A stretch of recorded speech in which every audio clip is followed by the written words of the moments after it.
Hello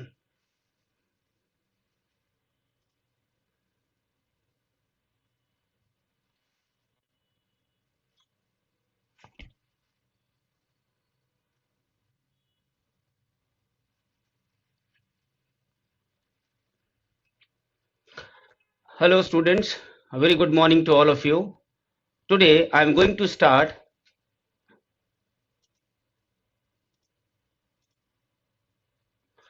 Hi students, a very good morning to all of you.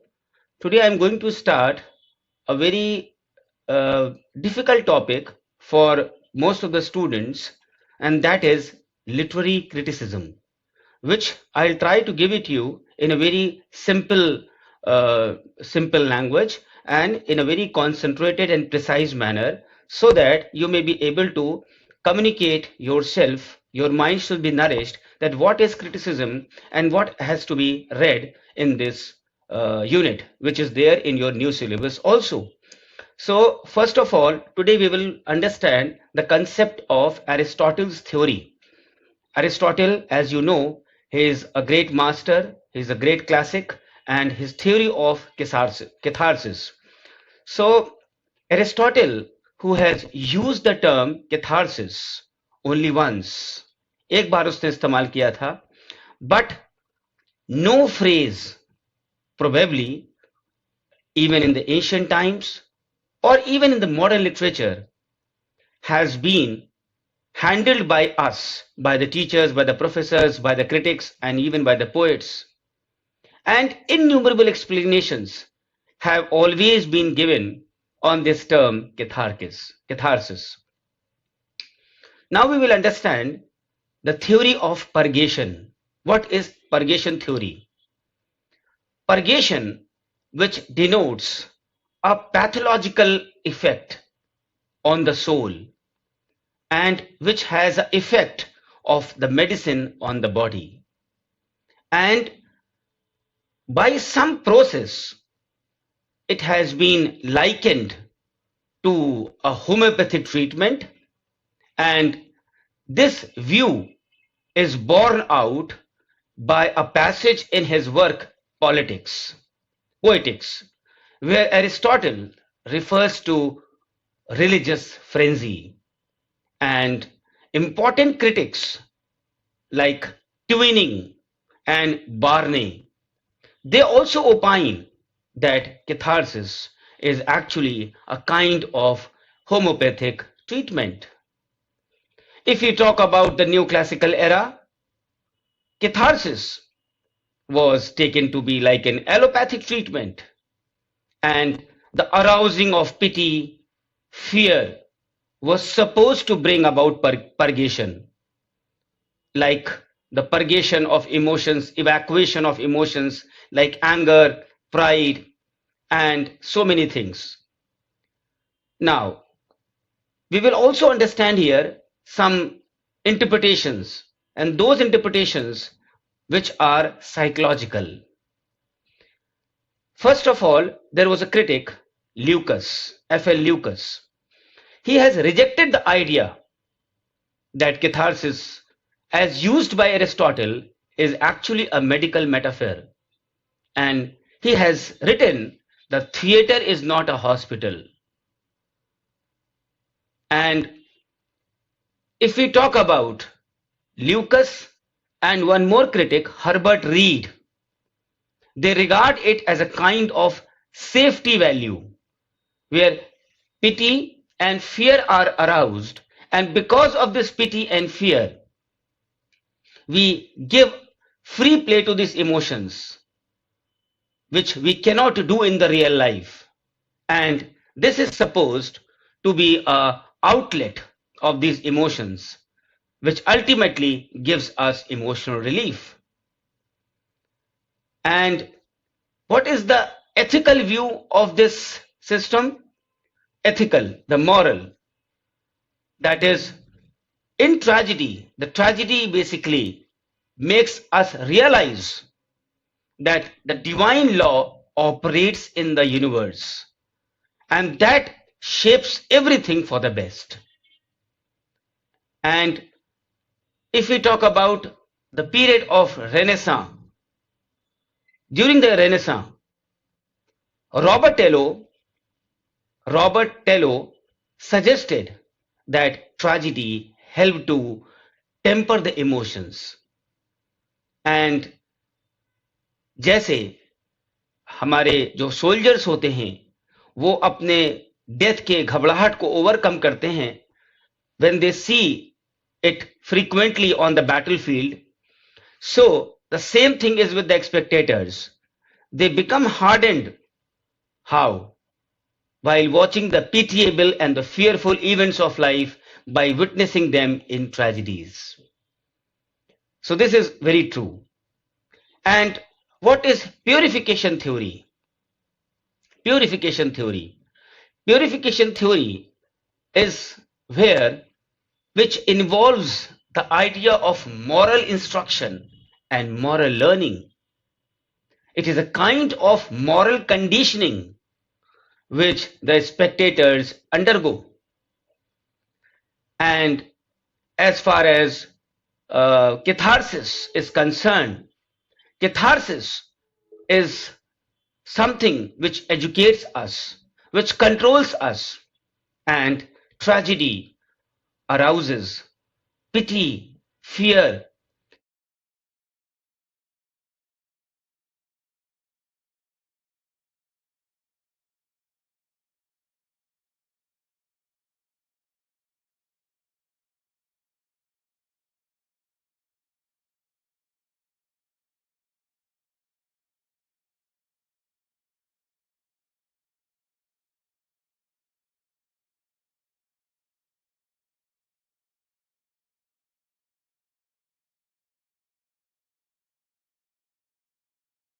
From potentiality to actually through the suitable stimuli, where it controls and trains them by directing them to the right objects in the right way. So this is what is purification theory. And next is where I'm going to tell you about something, that how these theories are inadequate. As far as the purgation theory or the purification theory explains the whole thing, and the basic defects of these theories is that they are very much occupied with the psychology of the audience and the speculation of the audience, that what will be the effect of tragedy on those who come to the theater. Unka kya hoga? It is forgotten that Aristotle was writing a treatise not on psychology but on the art of poetry. He is more concerned with the technique, the way in which an ideal tragedy can be written, and its nature, than with its psychology or psychological effects. Somebody has indicated Aristotle's meaning of the word catharsis as provided by the Poetics. While writing of the pleasure of the imitative art in chapter 4, a critic has said that the pleasure produced in associating with the learning, that is, a pleasure enjoyed by men as well as by the philosopher. And the merits of the classification theory, what are the merits of this classification theory? It has many merits. सबसे पहले, it interprets the clause as a reference to the techniques of the tragedy and not to the psychology of the audience, and thus recognizes the true nature of the poetics. And secondly, this theory is based on what Aristotle has said in his book, The Poetic itself, which needs not the help and support of what Aristotle has said in his other works. And what are these other works? Politics and Ethics. Next is where Francis Ferguson has used the word perception, Perception, perception. James Joyce epiphany, and Austin Warren uses rage of order. And they've all used these words to indicate the nature of the satisfaction or the pleasure which is derived from tragedy. Clear? So, this purgation and purification is basically incidental. It is basically incidental. And we cannot forget, we have to remember that according to Aristotle, the basic tragic emotion are pity, fear. Why? Because these both are painful emotions. If tragedy is to give pleasure, the pity and fear, or at least the painful element in them, must somehow or the other be eliminated. Fear is aroused when we see someone suffering and think that a similar fate might befall us also, which creates a lot of pain in our heart and mind. And pity is a feeling of pain caused by the sight of the undeserved suffering of others, suffering which we might expect on behalf of us, to behalf of us also. And pity and fear are basically reciprocal and painful. So this you have to understand the basics of Aristotle's catharsis. In the last, I can sum up with few lines that Aristotle's conception of catharsis is mainly intellectual.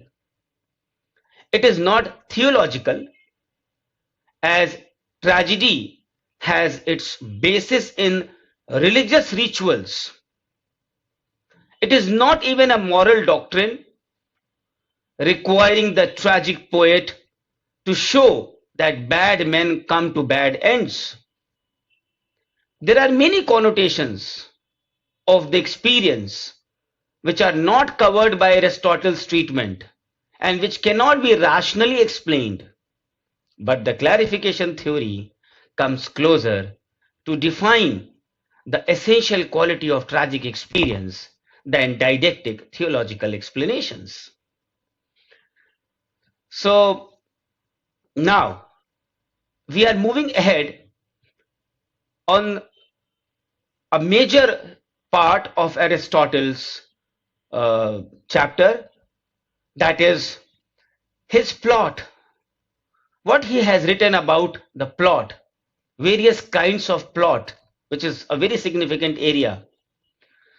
First of all, students, what is tragedy?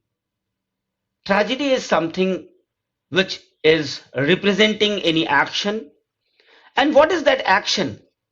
Action consists of incidents and lot of events. So when we arrange these incidents and events in a proper systemized way, it is a plot.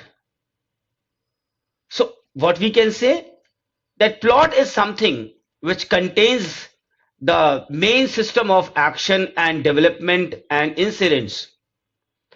And a person who is writing tragedy or the play, his main business is to represent that thing in the best possible way. And to represent it in the best possible way, the most important primary thing is to give the plot. If plot is not proper, the story or the system which is going to develop upon the plot will not be good. What is the difference between a plot and a story? The Greek word for poet, it means a maker. And so the poet is a maker, बनाने वाला. He is a maker not because he's writing verses or making verses, but because he makes plots.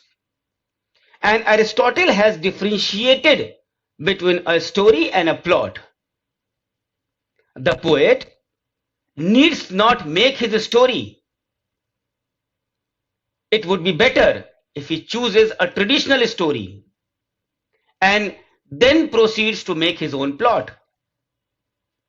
Stories are taken from history, stories are taken from mythology, they are taken from legends, they are familiar, unfamiliar, sometimes easy to understand, and accordingly, the poet or the maker characterizes it. So, relevant incidents and relevant situations are to be selected and properly arranged so that they follow each other necessarily, and the incidents chosen must be serious, have some weight, of some importance, should not be trivial. Why? Because tragedy is the imitation of a serious action. So we can say that the incidents should be serious, and serious in such a way which is likely to arouse tragic emotions of pity and fear.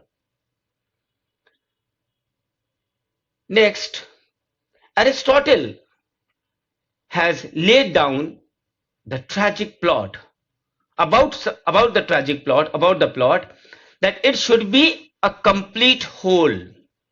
And by this word complete, he means that the plot should have a beginning, a middle, and an end. So beginning, middle, and end is very important. Very important. After the beginning comes the middle, and a middle is something that is in process, in consequence upon a situation that has already gone, and which is to be followed by a climax, by a catastrophe. And what is the middle? Middle is something which comes between the first incident and the last incident. And finally, the middle is followed by the end. And the end is that which is consequent upon a situation which is going on, and the middle must follow naturally upon how the beginning was, and must lead towards the end, towards the catastrophe, towards the climax in a proper logical manner. So this total artistic wholeness of the various incidents implied by the writer, events, situations, this forms a plot. Now, we will understand what is magnitude. Aristotle has questioned magnitude. Magnitude को हिंदी में कह सकते हैं उसकी गहराई. Suppose करिए मैंने आपसे कहा आप कितना सीरियस है पढ़ाई करने में, आपका मैग्नीट्यूड क्या है, means how much serious you are, कितना डेप्थ है उसके अंदर. So the plot according to Aristotle must have a certain magnitude, certain line and length, certain size. ना तो वो बहुत छोटा होना चाहिए, ना तो बहुत बड़ा होना चाहिए, and it should be something like a process where the changes are going to occur from happiness to misery, and from the beginning properly and completely developing, and then finally encountering as a climax. Why? Because suppose if the beginning is too long, then the audience or the spectator or the reader would forget before he comes to the end. And suppose it is too small, then the different parts he would not be able to distinguish. So within these limits, the plots should be large, but large in connection, in respect to the reader's observation and the understandability. It depends on the requirement also, upon the storyline also, and it is the plot itself, not the audience, not the judges, that should determine the magnitude or the size of the plot. Because each and every drama is unique in itself. It is basically, you can say, a poetic craftsmanship, where one craft, one plot cannot be related to the other plot. So magnitude implies that the plot must have proper order, proper logic, symmetry to get that level of magnitude. Now, the next point which comes here is organic unity. What is organic unity? Aristotle has conceived the plot idea or a tragedy as an organic whole, and also having the organic unity in its action. And what is an action? It is basically a process from happiness to misery or misery to happiness. And the tragedy must depict, it must show only one such action. There can be innumerable examples and incidents and events, but together, finally, they have to constitute only one, and that is only one action. The incidents, they are imparting lot of variety, lot of results. According to the incidents, they have been arranged, and so they finally end to some catastrophe, some climax. So the plot must have some organic unity, the unity which a living creature has. Clear? So the plot must have variety, but एक धागे में पिरोया होना चाहिए. जैसे मान लीजिए एक डोरा है, डोरे में एक मोती है, एक कुछ और है, एक कुछ और है. There are certain things in a string, and it is all in unity. एक है, तो variety भी है, but it still has a unity. So according to Aristotle, the plot must have variety, but have a single unity. And this unity arises from the very fact that the first event, every incident what is happening should have a logical connection with the rest of the action, and nothing is irrelevant. Nothing is irrelevant. Moreover, there also can be episodes if necessary. Why? Because episodes sometimes impart a variety to the play, and they also try to give you some length of the plot, but it should be integrated properly with the main plot, with the main action. अगर हम उस episode को हटा देते हैं, अगर हम उस एपिसोड को हटा देते हैं, तो उसमें कोई प्रॉब्लम आनी चाहिए. Means it must not be possible to remove them. If we try to remove those subplots, it will provide injury to the plot. Understood? जैसे हमारे शरीर का हर पार्ट चिन्हित है, कहां पे क्या है. किसी भी पार्ट को आप छुएंगे, कहीं से कुछ काटेंगे, तो वो प्रॉपर अरेंजमेंट नहीं हो जाएगा और आपको प्रॉब्लम देगा. इसलिए जो सब प्लॉट्स हैं या एपिसोड्स हैं, वो भी हम उसको रिमूव नहीं कर सकते without causing injury to the plot. So this is called the organic unity, which cannot be provided only by the presence of the tragic hero. It cannot be provided. For many incidents may happen in the life of the hero which cannot be brought into relation with the rest. So there should be proper shifting and the ordering of the material. He can handle time more freely. So this is what is the organic as a whole.